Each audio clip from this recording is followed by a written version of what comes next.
Shalom saudara, kita jumpa lagi dalam Renungan Harian GP Kris Pangkal Pinang. Mari kita akan awali pertemuan kita ini dengan doa. Bapa kami dalam surga, kami bersyukur untuk hari ini dan kami akan belajar firman-Mu. Kami mohon Tuhan memimpin dan menolong kami. Demi nama Tuhan Yesus kami berdoa. Amin. Kita sampai pada pertanyaan ke-50 dari The New City Catechism. Apa arti kebangkitan Kristus bagi kita?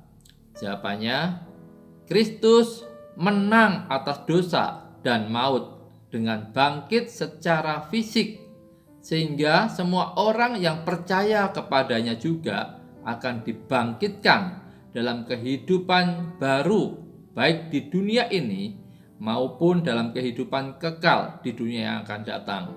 Sebagaimana kita kelak akan dibangkitkan, dunia ini juga kelak akan diperbarui. Tetapi orang-orang yang tidak percaya kepada Kristus akan dibangkitkan untuk kematian kekal. Dalam 1 Tesalonika 4 ayat 13-14, selanjutnya kami tidak mau saudara-saudara bahwa kamu tidak mengetahui tentang mereka yang meninggal, supaya kamu jangan berduka seperti orang-orang lain yang tidak mempunyai pengharapan. Karena jikalau kita percaya bahwa Yesus telah mati dan telah bangkit, maka kita percaya juga bahwa mereka yang telah meninggal dalam Yesus akan dikumpulkan Allah bersama-sama dengan Dia. Saudara D.E. Kersen mengatakan bahwa kebangkitan Yesus Kristus membawa banyak implikasi yang indah dalam hidup kita. Yang pertama, kebangkitan itu membersihkan nama Yesus. Dengan kata lain, sebagian orang mungkin beranggapan bahwa jika Yesus mati di salib, dia mungkin saja memang pantas untuk itu. Dia dinyatakan bersalah oleh pengadilan Romawi. Dan dalam Perjanjian Lama sendiri menyatakan bahwa orang yang tergantung di salib adalah orang yang dikutuk Allah. Padahal kenyataannya Yesus tidak mati sebagai orang terkutuk oleh karena dosanya sendiri. Ia menanggung dosa-dosa orang lain, dan pengorbanan itu sangat berkenan kepada Allah sampai Allah membangkitkannya dari kematian. Jadi kebangkitannya adalah bentuk pemulihan nama baik. Sebagai bukti positif bahwa ketika Yesus berkata sudah selesai menjelang kematiannya, Allah setuju, Bapaknya setuju. Karya penebusan sudah diselesaikan dan Bapa memulihkan reputasi Yesus melalui kebangkitan. Yang kedua, kebangkitan juga menunjukkan perhatian Injil pada manusia yang memiliki tubuh ini. Dengan kata lain, sebagian orang mungkin memikirkan keadaan terakhir manusia sebagai makhluk roh yang tidak berhubungan dengan tubuh. Padahal bagian tentang kebenaran Kristen dasar dan fundamental adalah bahwa di langit baru dan bumi baru, tujuan terakhir kita yang ada bukan hanya eksistensi surgawi, tetapi juga eksistensi di bumi. Itu adalah langit baru dan bumi baru, dan kita akan memiliki tubuh kebangkitan seperti tubuh Kristus.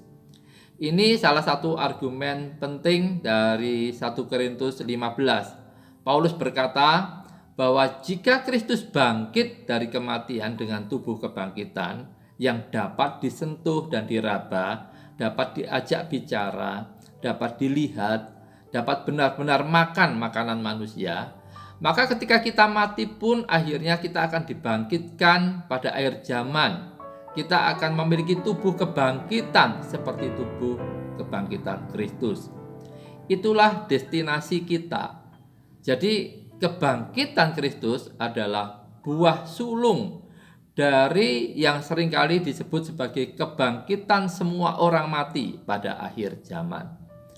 Semua manusia akan dibangkitkan, entah untuk dihidupkan atau dihukum, karena kita pada dasarnya adalah manusia yang bertubuh. Dan dengan ini muncullah juga visi tentang kehidupan dan eksistensi yang melampaui kehidupan saat ini. Kita tidak boleh berpikir bahwa kekristenan hanyalah tentang berbagai persoalan tertentu dalam kehidupan kita saat ini saja. Tujuan terakhir adalah melampaui kehidupan saat ini.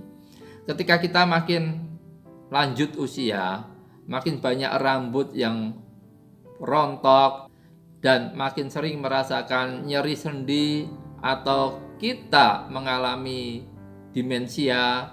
Namun dengan adanya kebangkitan memunculkan pengharapan kita. Pengharapan itu bukan untuk bisa tetap hidup sampai usia 70, 80 atau bahkan 90 tahun. Tetapi pengharapan kita pada akhirnya adalah memiliki tubuh seperti tubuh kebangkitan Kristus. Kebangkitan Yesus adalah yang sulung dan kebangkitan kita sudah dijamin olehnya. Dan kita sedang mengikuti Dia untuk bergabung dengannya dalam eksistensi kebangkitan. Eksistensi kebangkitan tubuh sempurna di langit baru dan bumi baru. Itu sebabnya dalam 1 Tesalonika 4, pasal yang dikenal sebagai pasal tentang kebangkitan diakhiri dengan kata-kata, "Karena itu, hiburkanlah seorang akan yang lain dengan perkataan-perkataan ini." Kiranya Tuhan memberkati kita semua. Sampai jumpa lagi.